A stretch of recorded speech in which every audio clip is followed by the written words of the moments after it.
Welcome to top. ప్రధాని Narendra Modi, TDP అధినేత చంద్రబాబు, జనసేనాని పవన్ కళ్యాణ్ ముగ్గురు హాజరైన భారీ రోడ్ షో విజయవాడలో ప్రారంభమైంది. పీవీపీ మాల్ నుంచి మొదలైన ఈ రోడ్ షో నగరంలోని ప్రధాన రహదారిపై అట్టహాసంగా సాగింది.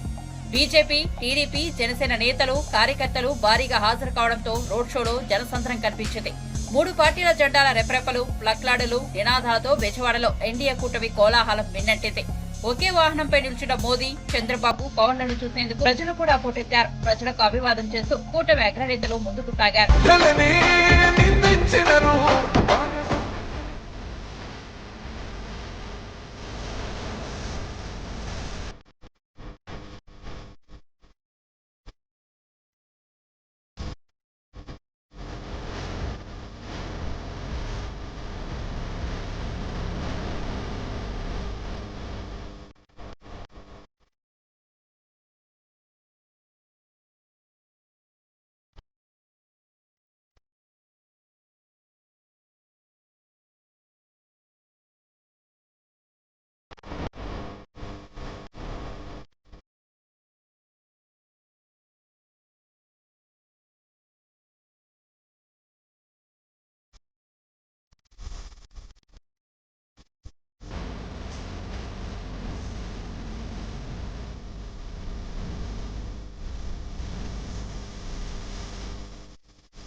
ప్రధాని నరేంద్ర మోదీ పీలేరు నియోజకవర్గం కలికిరిలో నిర్వహించిన కూటమి సభకు హాజరయ్యారు.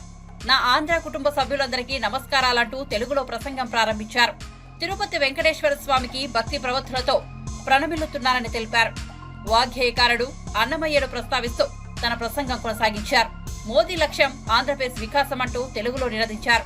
అనేక రకాల ఖనిజాలు కలిగి ఉన్న నేల రాయలసీమ. ఇక్కడ గనులు ఉన్నాయి, భవ్యమైన దివ్యమైన దేవాలయాలు ఉన్నాయి. ఇక్కడ కష్టపడి పనిచేసే రైతులు ఉన్నారు, ప్రతిభావంతులైన యువత ఉంది. పర్యాటకానికి ఎన్నో అవకాశాలు ఉన్నాయి. ఇక్కడ అనేక సమస్యలు కూడా ఉన్నాయని, ఆ సమస్యలకు హద్దే లేదన్నారు. ఆంధ్ర కుటుంబ సభ్యులందరికీ నమస్కారాలు. मैं तिरुपति वेंकटेश स्वामी को श्रद्धा पूर्वक प्रणाम करता हूं. भक्ति धारा के संत अन्नामैया को नमन करता हूं. यहां तिरुपति और चित्तूर से भी अनेक साथी आए हैं। आप सभी का भी अभिनंदन करता हूं। నేను తిరుపతి వెంకటేశ్వర స్వామికి నమస్కారం తెలియజేస్తున్నాను. భక్తి ప్రదాత అయిన సంత అన్నమయ్యకి ప్రణామాలు తెలియజేసుకుంటున్నాను. తిరుపతి మరియు చిత్తూరు నుండి ఇక్కడికి వచ్చిన మిత్రులందరికీ కూడా నేను అభినందనలు తెలియజేసుకుంటున్నాను. भाइयों और बहनों, रायलसीमा में सामर्थ्य की कोई सीमा नहीं। यहां माइंस हैं, यहां मिनरल्स है, यहां दिव्य भव्य टेम्पल्स है, यहां मेहनती किसान है, टैलेंटेड नौजवान है और टूरिज्म की अपार संभावना है। इसलिए आज मोदी आपके पास आशीर्वाद लेने के लिए आया है। मोदी का लक्ष्य है रायलसीमा का डेवलपमेंट नई ऊंचाई पर पहुंचे। मोदी का लक्ष्य है आंध्र प्रदेश का विकास। मोदी लक्ष्यम आंध्र प्रदेश विकासम।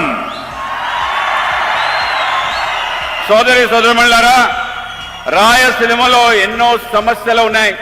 ఆ సమస్యలకి హద్దే లేదు. ఇక్కడ గనులు ఉన్నాయి మరియు ఖనిజాలు ఉన్నాయి. ఇక్కడ భవ్యమైన దివ్యమైన దేవాలయాలు ఉన్నాయి. ఇక్కడ కష్టపడి పనిచేసే రైతులున్నారు, ప్రతిభావంతమైన యువకులు ఉన్నారు. మరి పర్యాటక కేంద్రాలకి అవకాశాలు ఎన్నో ఉన్నాయి. ఈరోజు నేను మీ ముందుకు మీ ఆశీర్వాదం కోసం వచ్చాను. మోడీ లక్ష్యం రాయలసీమని బాగా అభివృద్ధి చేసి కొత్త ఎత్తులకు తీసుకెళ్తాం. మోడీ లక్ష్యం ఆంధ్రప్రదేశ్ అభివృద్ధి. साथियों, आप सभी ने दशकों तक दूसरों पर भरोसा किया है, लेकिन आपको क्या मिला? यहां डेवलपमेंट नहीं हुआ, यहां सिंचाई की सुविधा नहीं है, यहां इंडस्ट्री नहीं है, यहां किसान परेशान है, यहां नौजवानों को काम के लिए दूसरे शहरों में जाना पड़ता है। आप मुझे बताइए, ये हालात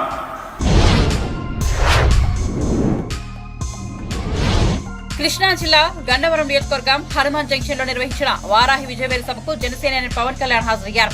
ఈ సందర్భంగా ఆయన ప్రసంగిస్తూ ఏపీ దశ మార్చే ఎన్నికలు మే 13న రాబోతున్నాయని అన్నారు. ఈ సందర్భంగా వేదికపైకి వచ్చిన దెందులూరు టీడీపీ అభ్యర్థి చింతమనేని ప్రభాకర్ గురించి ప్రత్యేకంగా ప్రస్తావించారు. తనకు బాగా ఇష్టమైన నాయకుడు చింతమనేని ప్రభాకర్ అని పవన్ వెల్లడించారు. ఆయనతో తాను గొడవ పెట్టుకున్నానని తెలిపారు. ఎవరు స్నేహితులవుతారు? గొడవ పెట్టుకున్న వాళ్లే స్నేహితులవుతారు. దెందులూరు నుంచి పవన్ కళ్యాణ్ పోటీ చేస్తానంటే నేను గెలిపిస్తానని చెప్పిన వ్యక్తి చింతమనేని. అందుకు మనస్ఫూర్తిగా కృతజ్ఞతలు తెలుపుకుంటున్నారు. ఆయనతో గొడవ పెట్టుకోవడం కూడా నాకు అందంగా ఉంది. ప్రేమ ఉన్న చోటే గొడవ ఉంటుంది. ఏమంటారు ప్రభాకర్ గారు? మా ఇద్దరికి ఆ సామరస్యం కుదిరిందే. గొడవతో మొదలైన స్నేహం చాలా బలంగా ఉంటుందని చెబుతారంటూ పవన్ వివరించారు. గొడవ పెట్టుకున్న నాయకులు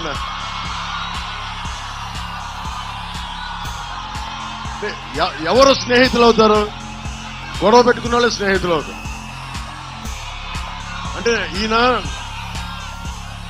నువ్వు పోటీ చేస్తానంటే, పవన్ కళ్యాణ్ పోటీ చేస్తానంటే దెందులూరు నుంచి నేను నెగ్గిస్తాను, గెలిపిస్తానని చెప్పిన చింతమనేని ప్రభాకర్ గారికి మనస్ఫూర్తిగా నా హృదయపూర్వక నమస్కారం.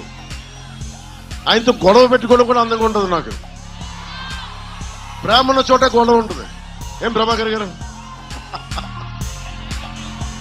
మా ఇద్దరికి సామరస్యం కుదిరింది. అంటే గొడవతో స్టార్ట్ అయిన మైత్రి చాలా బలంగా ఉంటుందని చెప్తారు. గొడవతో స్టార్ట్ అయిన మైత్రి ఏమంటారు? బండి మీద ఎక్కారు, మిమ్మల్ని అడుగుతూ ఉన్నా. ముఖ్యంగా కీలకమైన మనకి విద్య, వైద్యం, ఉపాధి, సాగునీరు, తాగునీరు, లా అండ్ ఆర్డర్. ఇక్కడున్న గతంలో 2014లో నేను తెలుగుదేశం పార్టీకి భారతీయ జనతా పార్టీ కూటమికి నేను మద్దతు తెలిపినప్పుడు వల్లభనేని వంశీ గారు నాకు చెప్పడం గుర్తుంది. ఎప్పుడు ఓటేయని ప్రాంతాల్లో కూడా మీరు చెప్పడం వల్ల నాకు ఓట్లు పడ్డాయి అని చెప్పి మనస్ఫూర్తిగా చెప్పారు. అతను చాలా హేతు ఉన్న నాయకుడు, వివేకం ఉన్న నాయకుడు, ప్రజలకు అండగా ఉన్న నాయకుడు అని అనుకున్నాను. కానీ ఈ రోజున విభేదాలు ఉండొచ్చు. నేను చంద్రబాబు గారితో విభేదించాం, చింతమనేని ప్రభాకర్తో విభేదించాం. ఎక్కడా కూడా పాలసీ దాటి వ్యక్తిగతంగా కానీ ఒక్క మాట మాట్లాడాలి. ఆయన కూడా అంతే నాతో మాట్లాడారు, విభేదించాం. రాజకీయాలు విభేదాలు ఉంటాయి, పాలసీ పరమైన అభిప్రాయ భేదాలు ఉంటాయి, మాట అనుకుంటాం. కానీ దానికి ఒక పరిమితి ఉంటుంది. కానీ వల్లభనేని వంశీ గారు నాకు ఇందాక మన యాదగడ్డ వెంకటరావు గారు చెప్తా ఉన్నారు, మీరు కూటమికి ముఖ్యంగా జనసేన మద్దతుదారులకి, జనసేన నాయకులకి, జనసేన వీర మహిళలకి ప్రత్యేకించిన విన్నపం. అన్నమయ్య జిల్లా పీలేరు నియోజకవర్గం కలికిరిలో నిర్వహించిన ఎన్డీఏ సభకు ప్రధాని నరేంద్ర మోదీతో పాటు టీడీపీ జాతీయ ప్రధాన కార్యదర్శి నారా లోకేష్ కూడా హాజరయ్యారు. సీమ దద్దరిల్లింది, రాయలసీమ గడ్డపై అడుగుపెట్టిన విశ్వజిత్ నరేంద్ర మోదీ గారికి నమస్కారం అంటూ లోకేష్ ప్రసంగం ప్రారంభించారు. రత్నాల సీమ రాయలసీమ, పౌరుషాల సీమ రాయలసీమ, రాయలసీమకు నీరు ఇస్తే ఇక్కడ రైతులు బంగారం పండిస్తారు. నాడు నందమూరి తారక రామారావు కరూరు సీమ రాయలసీమకు తెలుగు గంగను తీసుకొచ్చి సిరులు పండించారని తెలిపారు. నరేంద్ర మోడీ గారి కళ వికసిత్ రాయలసీమ, చంద్రబాబు గారు పవనన్న కళ. 2014లో రాష్ట్ర విభజన జరిగింది. కట్టుబట్టలతో మన బయటికి ఎంటేశారు. ఆనాడు చంద్రబాబు నాయుడు గారికి ఉన్న అనుభవంతో రాష్ట్రాన్ని అభివృద్ధి, సంక్షేమం రెండు చేస్తాం జరిగింది. 2014 నుంచి 2019 మధ్యన రాయలసీమని కూడా అభివృద్ధి బాటలో ఆనాడు మనం పెట్టాం. మనం గతంలో చూసాం, కొంతమంది ఫ్యాక్షన్ నాయకులు రాయలసీమతో రక్తం పారిస్తే చంద్రబాబు నాయుడు గారు నీరు పారిచ్చిన వ్యక్తి. 5 సంవత్సరాలు ముఖ్యమంత్రిగా ఉన్నప్పుడు 12,000 కోట్ల రూపాయలు ఖర్చు పెట్టి రాయలసీమకి సాగునీటి ప్రాజెక్టులు మనం పూర్తి చేశాం. ప్రతి ఇంటికి కుళాయి ద్వారా సురక్షితమైన తాగునీరు అందించడానికి ఆనాడు ప్రాజెక్ట్ కూడా ప్రారంభించాం. ఉమ్మడి చిత్తూరు జిల్లాకి ఒక Foxconn, Celkon, carbon, Dixon, Zoho, TCL లాంటి అనేక పరిశ్రమలు తీసుకొచ్చాం. కరూరు జిల్లా లాంటి అనంతపూర్కి. తెలంగాణలో డబుల్ ఆర్ ట్యాక్స్ పేరిట రాష్ట్రంలోని కాంగ్రెస్ ప్రభుత్వం ప్రజలను దోచుకుంటోందని ప్రధాని నరేంద్ర మోదీ ఆరోపించారు. ఆర్ఆర్లో ఒక ఆర్ అంటే రాహుల్ గాంధీ అని, 2 ఆర్ రేవంత్ రెడ్డి అని మోదీ చెప్పుకొచ్చారు. ఎన్నికల ప్రచారంలో భాగంగా బుధవారం ఆయన వరంగల్లో ఏర్పాటు చేసిన ఓ బహిరంగ సభలో పాల్గొన్నారు. ఆ సందర్భంగా ఆయన మాట్లాడుతూ రాష్ట్రాన్ని లూటీ చేసిన సొమ్ము కొంత భాగం ఢిల్లీలోని కాంగ్రెస్ నాయకులకు, మరికొంత హైదరాబాద్ కాంగ్రెస్ నాయకులకు వెళ్తోందని ఆరోపించారు. కాంగ్రెస్ లేదా ఇండియా కూటమిని ఏ రాష్ట్రంలో అధికారంలోకి వస్తే ఆ రాష్ట్రాలు ఆ పార్టీని ఏటీఎంలుగా మారిపోతాయని మోదీ చెప్పారు. आपने देखा होगा कि कांग्रेस के शहजादे पिछले 5 साल से सुबह उठते ही माला जपना शुरू कर, जब से उनका राफेल वाला मामला ग्राउंडेड हो गया तब से उन्होंने एक नई माला जपना शुरू। 5 साल से एक ही माला जपते थे, 5 उद्योगपति, 5 उद्योगपति, 5 उद्योगपति। फिर धीरे धीरे कहने लगे अंबानी अडानी, अंबानी अडानी, अंबानी अडानी। 5 साल से।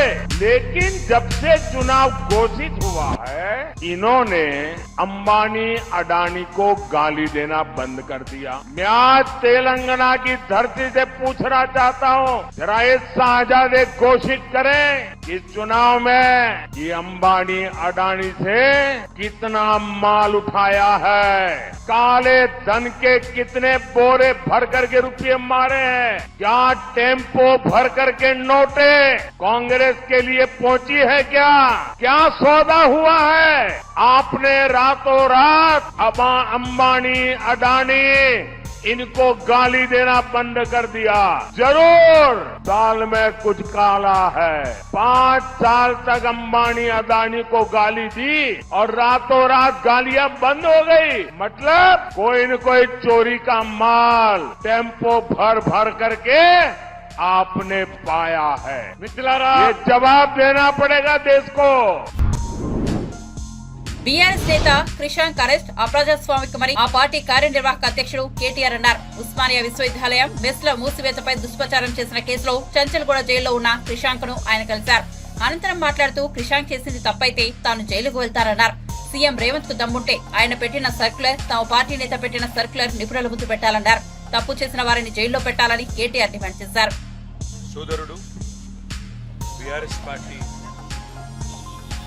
సోషల్ మీడియా కన్వీనర్, అదేవిధంగా తెలంగాణ ఉద్యమంలో క్రియాశీలంగా పనిచేసిన విద్యార్థి నాయకుడు, Telangana state mineral development corporation మాజీ అధ్యక్షుడు సోదరుడు మన్నే క్రిషాంక్ గారిని ఒక ఫ్రివలస్ కేసులో, అంటే ఒక పనికిమాలిన కేసులో చేయని తప్పుకు ఇవాళ అరెస్టు చేసి ఈ రాష్ట్ర ప్రభుత్వం గత వారం రోజులుగా వేధిస్తూ ఉంది.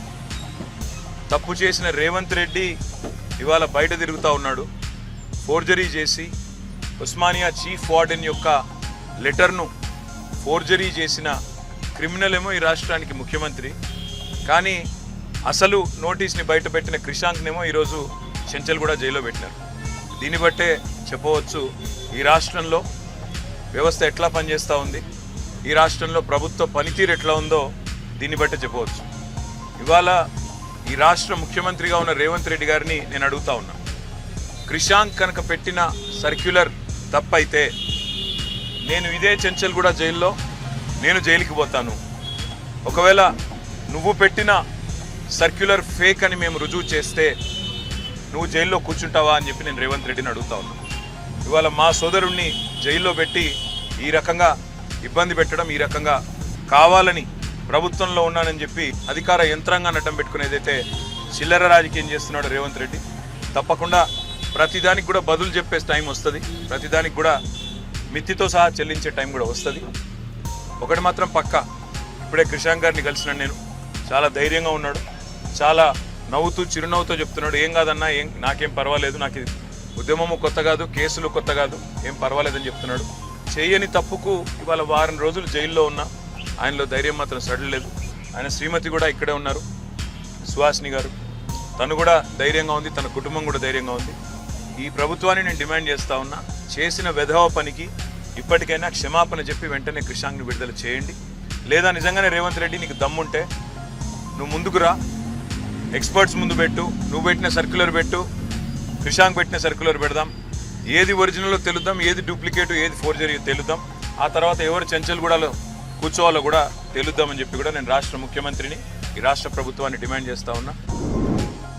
కేసీఆర్ చెప్పినన్ని అబద్ధాలు ఇంకెవరూ చెప్పలేదని మంత్రి కోమటిరెడ్డి వెంకటరెడ్డి విమర్శించారు. హైదరాబాద్ లో నిర్వహించిన మీట్ ది ప్రెస్ కార్యక్రమంలో ఆయన మాట్లాడారు. దళితుడిని ముఖ్యమంత్రిని చేస్తారని కేసీఆర్ మాట తప్పారని గుర్తు చేశారు. దేవుడి పేరిట ప్రధాని మోదీ ఓట్లు అడుగుతూ మతాల మధ్య చిచ్చు పెడుతున్నారని ధ్వజమెత్తారు. జరిగే పార్లమెంట్ ఎన్నికలు చాలా క్లిష్ట పరిస్థితుల్లో కీలకమైన ఎన్నికలు ఇవి. భారతదేశం 2013లో మోడీ గారు దేశవ్యాప్తంగా ఒకవైపు ముఖ్యమంత్రిగా ఉంటూ భారతదేశాన్ని మొత్తం కూడా మార్చేస్తానంటూ దాదాపు 5,500 బహిరంగ సభల్లో ఉండి ఆయన ప్రధానమంత్రి కావాలని చెప్పి దేశానికి వచ్చేది న్యాయంగా 72 లక్షల కోట్ల బ్లాక్ మనీ బయట దేశాలలో ఉన్నది. అవన్నీ తీసుకొచ్చి పేదవాని అకౌంట్లలో ప్రతి అకౌంట్లో 15 లక్షలు ఏడవే కాకుండా సంవత్సరానికి 2 కోట్ల ఉద్యోగాలు ఇస్తానని చెప్పి ఇంకా ఎన్నో హామీలు ఇచ్చుకుంటూ అధికారంలోకి వచ్చి 10 సంవత్సరాలు అయింది. బ్లాక్ మనీ తీగపోగా 15 లక్షలు దేవుడు ఎరువు, 15 రూపాయలు కూడా ఏ పేదవాని అకౌంట్లో వేయలే. అందరు అకౌంట్ 15 లక్షలు వస్తాయని చెప్తే జన్ధన్ అకౌంట్ అంటే అందరు ధనాధనని మొత్తం 40 కోట్ల మంది అకౌంట్లు ఓపెన్ చేసుకొని జీరో బ్యాలెన్స్తో అకౌంట్ ఓపెన్ చేసుకుని తప్ప అది జీరో బ్యాలెన్సే ఉన్నది. అలా అకౌంట్లో పైసలు పడలే. మళ్ళా రెండవసారి అధికారంలోకి వచ్చిండు. ఈసారి మూడవసారి ఇక ఈ బ్లాక్ మనీ ఇవన్నీ పక్కన పెట్టి రాముని పేరు మీద అసలు మీరు ఇంత మంచి రామాలయం కట్టింది మీ అందరికి సంతోషమేనా అని చెప్తే, అంటే రావణపేటకి ఓట్లు అడిగే స్టేజ్కి వచ్చిండు. 10 ఏళ్ళు ప్రధానమంత్రి. ప్రపంచవ్యాప్తంగా చూస్తే భారతదేశం కానీ ఇవాళ రూపాయి విలువ కూడా 8,000 రూపాయలు పడిపోయి తిరిగి మన భారతదేశంలో నిరుద్యోగం ప్రపంచంలో బహుశా ఎక్కడ లేకుండొచ్చు. ఇవన్నీ పక్కన పెట్టి మీ ముస్లింల రిజర్వేషన్ ఎత్తేస్తాం, వాళ్ళకు రిజర్వేషన్లు అవసరం లేదు అని చెప్పి ప్రజల్ని భయపెట్టే విధంగా కులాల మధ్యలో ఘర్షణలు తీసుకొచ్చి ఒక మత సామరస్యాన్ని ఇక్కడ చెడగొడుతూ అధికారంలోకి వచ్చే ప్రయత్నాలు జరుగుతున్నాయంటేనే వాళ్ళు అక్కడ ఫెయిల్ అయినట్టు లెక్క. ఒక ఇద్దరి చేతుల్లోనే ఇవాళ దేశ సంపదన మొత్తం కూడా ఉన్నదంటే అదాని అంబానీ దేశంలో బహుశా ఇంకో 5-6 ఉండొచ్చు. మిడిల్ క్లాస్ వాళ్ళు బతకలేని పరిస్థితుల్లో 400 ఉన్న గ్యాస్ సిలిండర్ ఇవాళ 1200 చేరినా కానీ దాని గురించి ఒక్కసారి మాట్లాడరు. రోజుకు వారానికి ఒకసారి డీజిల్ పెట్రోల్ రేట్లు పెరుగుతుంటాయి, చిన్నప్పుడు ఎప్పుడు తగ్గలే. ప్లస్ ఒక జిఎస్టీ ట్యాక్స్ పేరు మీద కూడా పెద్ద మోసం జరుగుతున్నది. దాన్ని ఎవరు కూడా సీరియస్ తీసుకుంటలేరు. కానీ చాలా మంది జిఎస్టీ పేరు మీద గవర్నమెంట్ కడుతున్నా లేదా తెలియదు, వాళ్ళు రిసిప్ట్ ఇస్తారు, దాని కింద జిఎస్టీ వసూలు చేసుకుంటారు. మధ్య దళారులు తింటున్నారు.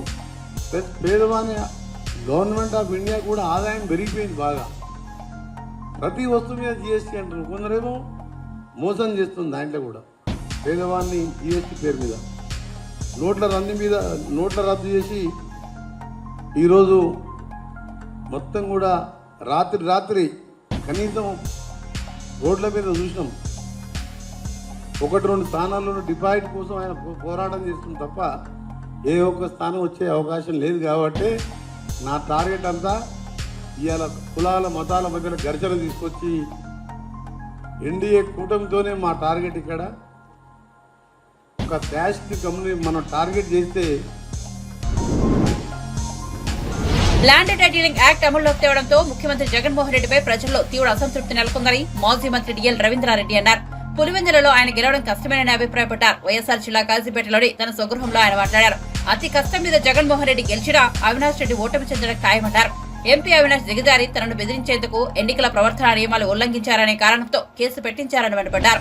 పథకం ప్రకారమే వివేకానంద రెడ్డిని అవినాష్ రెడ్డి హత్య చేయించారని ఆరోపించారు. ప్రజల భూములు సురక్షితంగా ఉండాలంటే కూటమిని గెలిపించి చంద్రబాబు ముఖ్యమంత్రిని చేయాలని ప్రజలకు సూచించారు. జగన్ మీద తీవ్ర అసంతృప్తితో ఉన్నారు. ల్యాండ్ టైటిల్ యాక్ట్ తేవడం వలన మా భూములన్నీ పోతాయి. అయినా మా పాస్బుక్లో జగన్మోహన్ రెడ్డి బొమ్మ ఎందుకు, వాళ్ళ తండ్రి గారు వేసుకోలే, ఎవరు వేసుకోలే అని చాలా అసంతృప్తితో ఉన్నారు. అదంతా చూస్తే నాకు అనిపిస్తుంది జగన్మోహన్ రెడ్డి కూడా ఓడిపోతాడేమోనని. ఎనీహౌ అవినాష్ రెడ్డి అనేవాడు ఓడిపోతాడని అర్థమైంది. ఎందుకంటే పులివెందుల్లోనే వాళ్ళు కొంతమందిని అడిగితే 1 ఓటు షర్మిలకు, 1 ఓటు జగన్కి అని అంటున్నారు. ఒకవేళ అతి కష్టం మీద జగన్మోహన్ రెడ్డి నేరోలో ఏమైనా గెలవచ్చేమో కానీ గెలిచే అవకాశం అయితే జగన్మోహన్ రెడ్డి లేదు. అవినాష్ రెడ్డికి గెలిచే అవకాశం లేదు. అవినాష్ రెడ్డి ఏ స్థాయికి దిగజారినాయంటే, సుధాకర్ యాదవ్ పోయిన శనివారం నన్ను కలిసినప్పుడు నేను ఎక్కడ క్యాన్వాస్ పోలే, రోడ్ షోలో పోలే, నేను పోకపోయినా నన్నేదో బెదిరించాలని నా మీద ఒక కేసు బుక్ చేశారు. మోడల్ కోడ్ ఆఫ్ కండక్ట్ నేను వైలేట్ చేశాను. గేటు బయట సుధాకర్ యాదవ్ ప్రచార రథం ఉంటే ఆ ప్రచార రథం ఎక్కి చెప్పాను. నేను చెప్పింది ఏంటంటే షర్మిలకు 1 ఓటు వేయండి, 1 ఓటు సుధాకర్ యాదవ్ వేసి గెలిపించండి అని చెప్పినాను. దాని మీద రాద్ధాంతం చేసి 20వ తేదీ నుంచి నిన్నటి వరకు లాగి ఆఖరికి ఏం చేశారు, మోడల్ కోడ్ ఆఫ్ కండక్ట్ నేనేమి ఎక్కడ బయట ప్రచారానికి పోవడంలా, నేను ఎక్కడ మైక్లో మాట్లాడడంలా, నేను ఏ విధంగా ప్రచారం చేయాలనో ఆ విధంగా ప్రచారం చేస్తున్నా. అట్లాగానే నేను మోడల్ కోడ్ ఆఫ్ కండక్ట్కు విరుద్ధంగా ఎక్కడ ప్రచారం చేయడంలే. అంటే అవినాష్ రెడ్డి అనేవాడు పూర్తిగా దిగజారిపోయి ఓడిపోతున్నా నేను, అది శర్మిలా చేతులు అని చెప్పి అని పరిస్థితికి వచ్చింది. ఏ పార్టీకి చెందిన వ్యక్తిని నేనేమో సుధాకర్ యాదవ్కు, ఎందుకంటే అవతల వైఎస్ఆర్సీపీ అభ్యర్థి మరీ నీచుడు, అవినీతిపరుడు, అతనికి ఓటేసేదానికన్నా ఇతనికే సుధాకర్ యాదవ్కి ఓటేస్తే రాజకీయంగా అవినీతి లేకుండా ఉంటుంది. అవినాష్ రెడ్డిని ఎందుకంటే అతను ఒక కరుడు కట్టిన నేరస్తుడు. ఎంత నేరస్తుడు అంటే ఒక ప్లాన్ ప్రకారము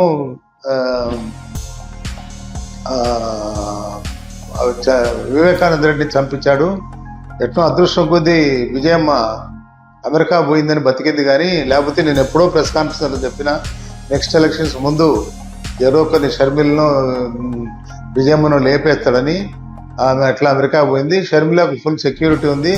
ఆ అమ్మాయికి సిఆర్పిఎఫ్ వాళ్ళ కానిస్టేబుల్స్ ఉన్నారు కాబట్టి షర్మిలను ఏం చేయలేడు. ఇతని పరిస్థితి గులకరాయి తగులితేనే అంత ఇష్యూ చేసినాడు. అతని పరిస్థితి అంత అగమ్యగోచరంగా ఉంది. ఇతను ఖచ్చితంగా ఇతని పార్టీ ఓడిపోతుంది, ఇతను ఓడిపోతాడు, ఇతని తమ్ముడు ఎంపీ కూడా డెఫినెట్గా ఓడిపోతాడు. ఈ ప్రజలు ఇప్పుడున్న పరిస్థితుల్లో మనకు జీవన్మరణ సమస్య ఏపీ ల్యాండ్ టైటిల్ యాక్ట్.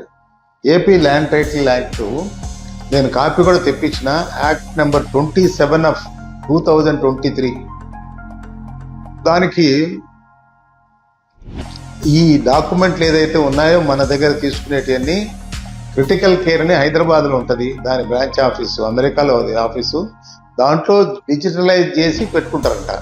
అంటే ఎప్పుడు జగన్కి అవసరమైతే జగన్ తీసుకుంటాడు. కాబట్టి రైతులు దయచేసి మీ భూములు సేఫ్గా మీకు ఉండాలంటే తెలుగుదేశం కూటమికి ఓట్లు వేయండి, చంద్రబాబును ముఖ్యమంత్రి చేయండి. భయపడకుండా ఆ రోజు పోలింగ్ రోజు ఖచ్చితంగా అందరూ వచ్చి మీ భూములను కాపాడేందుకు, మీ ఆస్తులను జగన్ 5 ఏళ్ల పాలనలో ఏపీలో ప్రజలు ఇబ్బందులు పడ్డారని ప్రముఖ సినీ నటుడు నారా రోహిత్ అన్నారు. రాష్ట్రంలో సుపరిపాలన కావాలంటే చంద్రబాబును ముఖ్యమంత్రిగా గెలిపించుకోవాలని కోరారు. ఎన్నికల ప్రచారంలో భాగంగా ఆయన బుధవారం శ్రీ పొట్టి శ్రీరాములు నెల్లూరు జిల్లా కావలిలో పర్యటించారు. నెల్లూరు ఎంపీ అభ్యర్థి వేమిరెడ్డి ప్రభాకర్ రెడ్డి, కావలి అసెంబ్లీ అభ్యర్థి కృష్ణారెడ్డికి మద్దతుగా నారా రోహిత్ రోడ్లు అభ్యర్థించారు.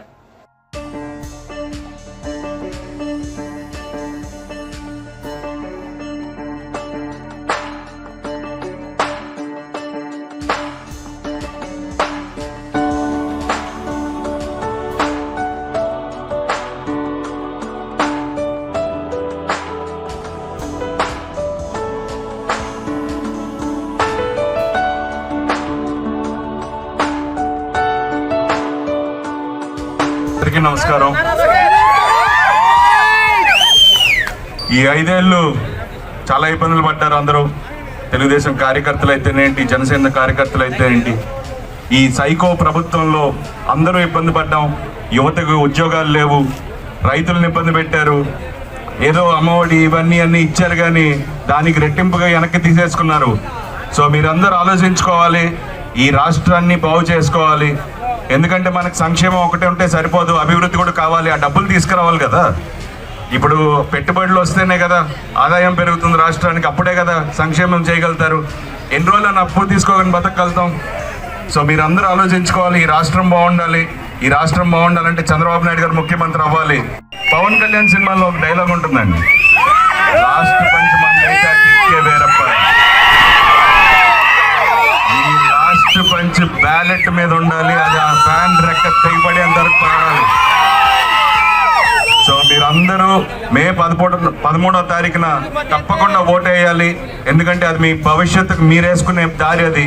సో మీరందరూ తప్పకుండా ఓటేసి ఎమ్మెల్యే అభ్యర్థిగా కృష్ణారెడ్డి గారిని, అలాగే ఎంపీ అభ్యర్థిగా వేమిరెడ్డి గారిని గెలిపించాలని మనస్ఫూర్తిగా కోరుకుంటున్నాను. జై తెలుగుదేశం, జై జనసేన, జై బీజేపీ, హలో ఏపీ. కృష్ణారెడ్డి గారు అండగా ఉంటారు.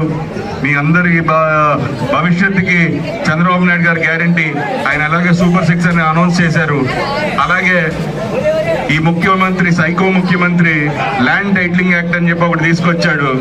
నిన్నే చెప్పారు ఖచ్చితంగా దాని మీద రాజముద్ర వేసి మళ్ళీ మీకు పాస్బుక్లు ఇస్తారని. సో మీరందరూ ధైర్యంగా ఉండొచ్చు. మీ భూములకి గ్యారంటీ చంద్రబాబు నాయుడు గారు, మీ భూములు మీ దగ్గరే ఉంటాయి. సో మీరు ఖచ్చితంగా ఇది మనసులో పెట్టుకోండి. మిగతా వాళ్ళకు కూడా చెప్పండి ఈ సైకో ముఖ్యమంత్రి ఎలాంటి పనులు చేస్తున్నాడో. ఎన్నికల ప్రచారంలో భాగంగా కమెడియన్ జబర్దస్త్ ఫేమ్ హైపరాది గుంటూరు జిల్లా తెనాలిలో పర్యటించారు. జనసేన అభ్యర్థి నాదెండ్ల మనోహర్ తరపున ప్రచారం నిర్వహించారు. పవన్ కళ్యాణ్ పై అభిమానంతో ఆది ప్రచారం చేయడాన్ని నాదెండ్ల మనోహర్ అభినందించారు. హైపరాది మాట్లాడుతూ జనసేన తరపున తన వంతు బాధ్యతగా ప్రచారం చేయడానికి తెనాలి వచ్చానని చెప్పారు. నాదెండ్ల మనోహర్ భారీ మెజార్టీతో విజయం సాధిస్తారని ఆశాభావం వ్యక్తం చేశారు. మద్యపాన నిషేధం చేస్తానని కామెడీ చేసింది ఎవరు? 3 రాజధానుల్లోని కామెడీ చేసింది ఎవరు? పెన్షన్ 3,000 రూపాయలు అయిపోయి మేము గెలిచిన వెంటనే మీ అకౌంట్లో పడతాయని కామెడీ చేసింది ఎవరు? సిపిఎస్ రద్దు చేస్తానని కామెడీ చేసింది ఎవరు? జాబ్ క్యాలెండర్ ఇస్తానని కామెడీ చేసింది ఎవరు? కామెడీ మొత్తం వాళ్ళు చేసి నన్ను కామెడీ అని అంటే ఎంతవరకు కరెక్ట్? మీరే గమనించాలి ఇదంతా. కాబట్టి మేమంతా జస్ట్ ప్రొఫెషనల్ కమెడియన్స్, వాళ్ళలాగా పొలిటికల్ కమెడియన్స్ అయితే మేము కాదని మీ అందరికీ మళ్ళీ చెప్తున్నాను. తెనాలి నియోజకవర్గంలో మనోహర్ గారిని భారీ మెజారిటీతో గెలిపించడానికి అందరూ సిద్ధంగా ఉన్నారు. ఎందుకంటే ఇక్కడ తెనాల్లో స్టిల్ ఇప్పటికీ నాదెండ్ల మనోహర్ గారు ఏదైతే అభివృద్ధి చేశారో ఆయన పరిపాలించే టైంలో, ఆయన ఇక్కడ ఈ తెనాలి నియోజకవర్గానికి ఎమ్మెల్యేగా చేసిన టైంలో ఏదైతే అభివృద్ధి చేశారో ఆ అభివృద్ధి ఉంది తప్ప ఆ తర్వాత ఇక్కడ ఎటువంటి అభివృద్ధి జరగలేదు. కాబట్టి అందరూ కూడా ఈసారి కూటమి తరపున నిలబడ్డ మనోహర్ గారిని భారీ మెజార్టీతో గెలిపించడానికి సిద్ధంగా ఉన్నారు. నాకు తెలిసి ఈ సరౌండింగ్స్లో ఈసారి తెనాల్లోనే హైయెస్ట్ మెజార్టీ రాబోతుంది అన్నది తెలుస్తుంది. ఇప్పటికీ మనకి అసెంబ్లీలో ఒక స్పీకర్ అంటే ఎప్పటికీ గుర్తుండిపోయే స్పీకర్ మనోహర్ గారు. ఎందుకంటే సభని అటు అధికార పక్షానికి ప్రతిపక్షానికి ఈక్వల్ వాల్యూ ఇస్తూ నడపగలిగిన ఒకే ఒక స్పీకర్ మన మనోహర్ గారు. మీరు మిగతా నెక్స్ట్ వచ్చిన స్పీకర్స్ని మీరు చూస్తే వన్ సైడెడ్గా ఉండేది. ఓన్లీ ప్రతిపక్షాన్ని అసలు పట్టించుకోకుండా, వాళ్ళ చెప్పేది వినకుండా, లేకపోతే స్పీకర్ కూడా ఏదో బూతులు మాట్లాడే స్థాయిలో ఈ అసెంబ్లీలు నడుస్తున్నాయి అన్నమాట. కాబట్టి మనం ఎప్పటికీ స్టిల్ ఇంకా ఒక మంచి స్పీకర్ అంటే మనకి వెంటనే గుర్తొచ్చేది మనోహర్ గారు. మరి అలాంటి వ్యక్తిని గెలిపించుకుంటే ఇక్కడ అంటే నియోజకవర్గం ఒక చదువుకున్న వ్యక్తి గెలిస్తే ఎంత అభివృద్ధి చెందుతుంది అనేది మనం ఆలోచించాలన్నమాట. అది ఈసారి అందరికీ అది వచ్చిందని అనుకుంటున్నాను. ఎందుకంటే ఈ కూటమిని గెలిపించడానికి నేను ఇందాక ఎయిర్పోర్ట్ నుంచి వస్తుంటే ఈ రోడ్లు చాలా ఇదైంది. అంటే పొరపాటున ఒక ప్రెగ్నెంట్ లేడీ కనుక ఆటోలో ఆవిడ ఈ రోడ్ల మీద ప్రయాణిస్తే హాస్పిటల్కి వెళ్ళకముందే ప్రసవం అయింది ఆటోలో, అలా ఉన్నాయి రోడ్లు. కాబట్టి ఇలాంటి రోడ్లు మారాలన్నా లేకపోతే జనాల్లో అన్ని రకాలుగా అభివృద్ధి జరగాలన్నా కూడా మనోహర్ గారు లాంటి వ్యక్తి ఖచ్చితంగా గెలవాలి. అది ఈసారి జనాలు దానికి రెడీగా ఉన్నారు. ఎక్కడికి వెళ్ళినా సరే ఆటోమేటిక్గా ముందే చెప్పేస్తున్నారు, మీరు రానక్కర్లేదండి, ఈసారి కూటమిని గెలిపించడానికే సిద్ధంగా ఉన్నారని. ఏ నియోజకవర్గానికి వెళ్ళినా ఆ ప్రభుత్వ వ్యతిరేకత అంతుందన్నమాట.